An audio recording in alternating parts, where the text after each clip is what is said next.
เอาประกันตั้งใจฟังโอวาทซึ่งพวกคณะแสวงบุญทั้งหลายที่มาวัดประพงนี้ก็หลายรอบแล้วแต่ว่าไอ้คนที่เคยมาแล้วก็มีที่ยังไม่เคยมาก็มีวันนี้ก็คงเป็นเช่นนั้นเหมือนกันการทัศนศึกษาหรือทัศนาจรการทัศนาจรการทัศนศึกษาอันนี้ชื่อว่าเราสร้างให้มันเกิดประโยชน์ตนประโยชน์คนอื่นสมัยก่อนชาวกรุง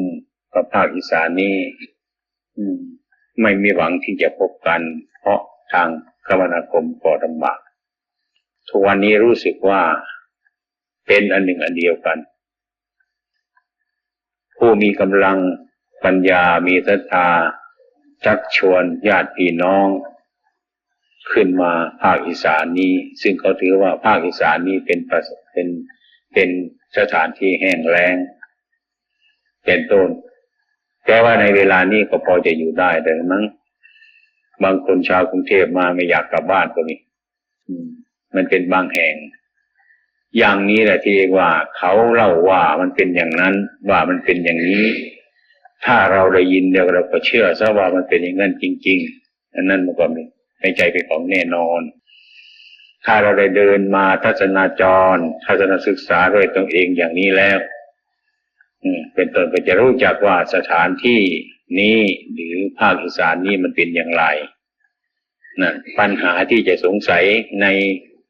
อันนี้มันก็หมดไปแล้วเพราะเรามาเห็นเองตัวเองธรรมะนี้ก็เหมือนกันฉะนั้นคนพูดก็ดีท่านอาจารย์เล่าให้ฟังเทศให้ฟังก็ดีเป็นต้นแต่ก็เข้าใจแต่ยังไม่ถึงเข้าไม่ถึง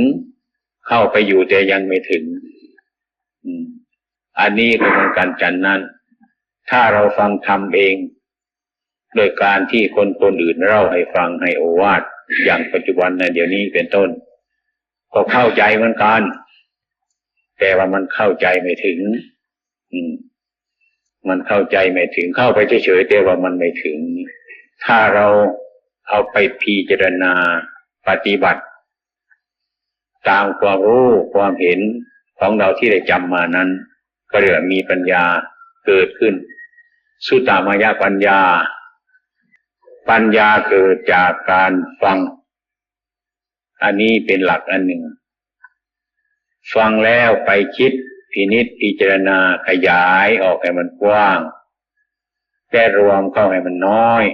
แล้วขยายออกให้มันใหญ่อย่างนี้เป็นต้นเรียกว่าเราเอาไปคิดมันก็เกิดปัญญาขึ้นแขนงหนึ่ง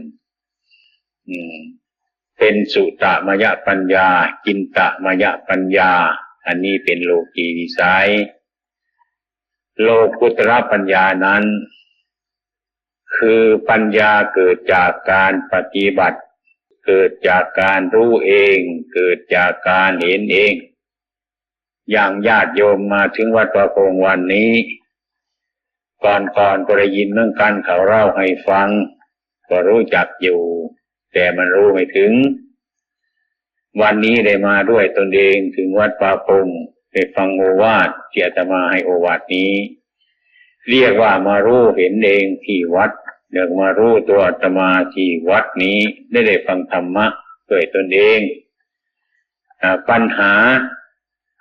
ที่จะเกิดขึ้นว่าวัดประพงนั้นไกลเท่าไรเป็นอย่างไรท่านอาจารย์เป็นยังไงรูปร่างสันฐานวรรณะท่านเป็นยังไงปัญหาเหล่านี้คงจะหมดละวันนี้กับญาติโยมทั้งหลายซึ่งได้มาเห็นด้วยตนเองอันใดอันนั้นก็เหมือนกันฉันนั้นไอ้ธรรมะซึ่งเป็นของพระผู้มีพระภาคท่านประกาศไว้นั้นเรียกว่ามันเป็นธรรมะอันนี้ก็เหมือนกันถ้าเราฟังธรรมะแล้วก็รู้ธรรมะแล้วก็ปฏิบัติธรรมะแล้วก็เห็นธรรมะเพียงเท่านี้ยังไม่พอรู้ธรรมเห็นธรรมยังไม่พอจะปฏิบัติต่อไปอีกว่าจนตัวเรามันเป็นธรรมให้จิตใจเรามันเป็นธรรมรู้ธรรมก็ไม่เอาเห็นธรรมก็ไม่เอาปฏิบัติธรรมก็ไม่เอา เป็นต้นจะต้องเห็นธรรมจะต้องเป็นธรรมพูดก็เป็นธรรมการนึกคิดเป็นธรรมอะไรมันเป็นธรรมไปทั้งนั้น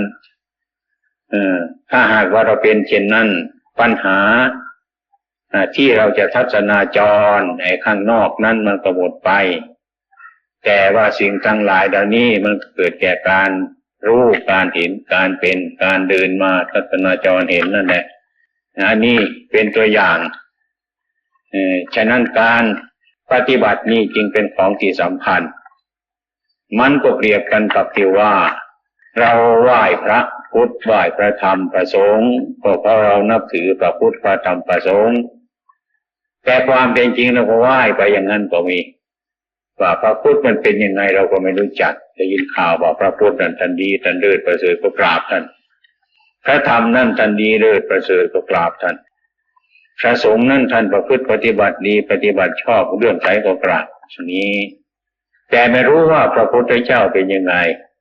พระธรรมนั่นเป็นอย่างไรพระสงฆ์นั่นเป็นยังไงหารู้ไม่เพราะยังไม่เข้าใจเพราะขาดการปฏิบัตินั่นเองเดี๋ยวเราจะคิดไปว่าสมัยนี้ถ้าเราเกิดพร้อมพระพุทธเจ้านั้นเราก็จะเห็นธรรมะง่ายขึ้นวันนี้ท่านนิพพานไปแล้วนานเสียมันสายไปแล้วเราจึงเกิดมาพบแต่คำสอนของท่านถ้าหากว่าพระพุทธองค์ยังอยู่ฉันก็จะบวชเหมือนกันเนี่ยใครก็จะบวชเหมือนกันแหละเปล่าไม่เป็นเช่นนั้นพระพุทธเจ้าท่านยังไม่นิพพานพระพุทธเจ้าท่านยังไม่ตายพระพุทธเจ้ายังมีอยู่และทรงพระกรุณาที่จะพยายามโปรดสัตว์ทั้งหลายอยู่ทุกเวลาแต่เราไม่ค่อยจะรู้เรื่องกันเป็นต้นเพราะอะไรเพราะเราไม่เข้าใจในธรรมะ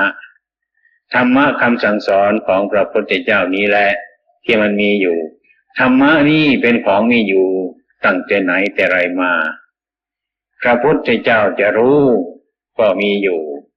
พระพุทธเจ้าไม่รู้อันนี้ก็มีอยู่พระพุทธเจ้าจะเกิดอันนี้ก็มีจะไม่เกิดก็มีอยู่ส่วนนี้เรียกว่าธรรมะ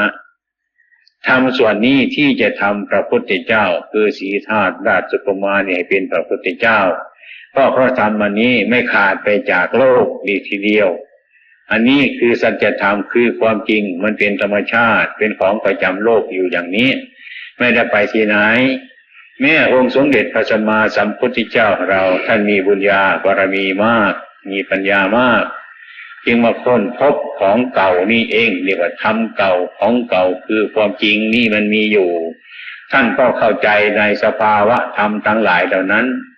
เอาไปประพฤติปฏิบัติเป็นต้นก็รู้แจ้งแทงตลอดสิ่งทั้งหลายทั้งปวงเป็นสัจธรรมอยู่ในใจของท่านนั่นเองธรรมทั้งหลายเหล่านี้แหละธรรมพระพุทธเจ้าให้เป็นพระพุทธเจ้า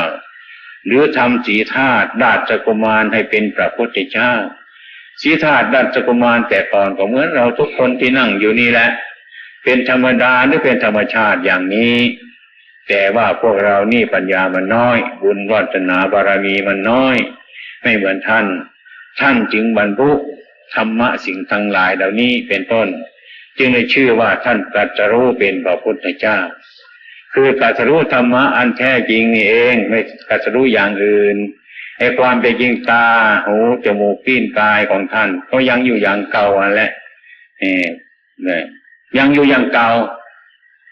ตาเห็นรูปหูฟังเสียงก็เห็นอยู่อย่างเก่านั่นแหละอันใดสวยไม่สวยอันใดงามไม่งามดีไม่ดีก็รู้สึกอยู่อย่างเก่าแต่ว่าอันนี้มันเป็นโลกีวิสัยเป็นต้นท่านเกิด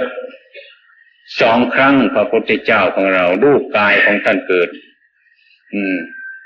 ดมาครั้งเดียวคือกำเนิดเกิดในครั้งเดียวนามกายของท่านนั้นเกิดครั้งที่สองครั้งครั้งที่2ก็ตรัสรู้เป็นพระพุทธเจ้าคือมันเปลี่ยนด้านจิตใจมันเปลี่ยนไปหมดทุกอย่างนามกายอันหยาบนั้นก็หายไปหมดเป็นต้นคือความไม่บริสุทธิ์ทั้งหลายนั้นหายไปจากจิตใจของท่านก็เรียกว่าท่านตายไปที่เกิดมาแล้วก็ตายไป นามกายที่บริสุทธิ์ผุดพองอันเกิดมาจากวิชชาวิจารณะทั้งหลายนี้เป็นต้นเป็นนามกายที่เกิดเป็นครั้งที่สองดังนั้นจะเปรียบว่าพระพุทธเจ้าเกิดสองครั้งก็ได้เกิดด้วยรูปกายครั้งหนึ่งนามกายครั้งหนึ่งเกิดนามที่บริสุทธิ์ผุดพองนี่เป็นพระพุทธเจ้านี่ก็เพราะอะไรท่านก็อาศัยทัศนาจรเหมือนพวกเรานี่เอง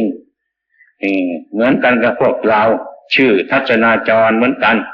ทัศนศึกษาก็เหมือนกันแต่ว่าความรู้ความเห็นอาจจะเป็นคนละอย่างกับพวกเราอาจจะไปดูต้นไม้อาจจะไปดูแผ่นดินอาจจะไปดูต้นหญ้าเดี๋ยวก็เพลินไปอย่างนั้นก็ได้ฉันได้ไปที่นั่นสนุกนี้ที่นั่นไม่สนุกนี้ก็คงจะเป็นอย่างนั้นก็ได้แต่ก็ยังดีกว่าคนที่ยังไม่ได้มามันเห็นอย่างนั้นนี่ทัศนาจรตามธรรมชาติพระพุทธเจ้าของเราท่านทัศนาจรด้วยปัญญาญาณของท่านรู้สรรพสัตว์ทั้งหลายที่เกิดมาเป็นเพื่อนแก่เก็บตายกันทั้งโลกเนี่ยท่านก็เห็นชัดอดีตท่านก็เห็นชัดปัจจุบันท่านก็เห็นชัดอนาคตท่านก็เห็นชัดว่าโลกเนี่ยมันก็ไม่มีอะไรมีแต่เรื่องมันเป็นอย่างเนี้ยเรื่องมันเป็นอยู่อย่างนี้ไม่ใช่อย่างอื่นมันจะดีมันจะชั่วมันก็เป็นอย่างนี้เองของมันเกิดขึ้นเดียวเบื้องต้นกลางมันก็แปรไปในท่ามกลางผลที่สุดมันก็เสื่อมไป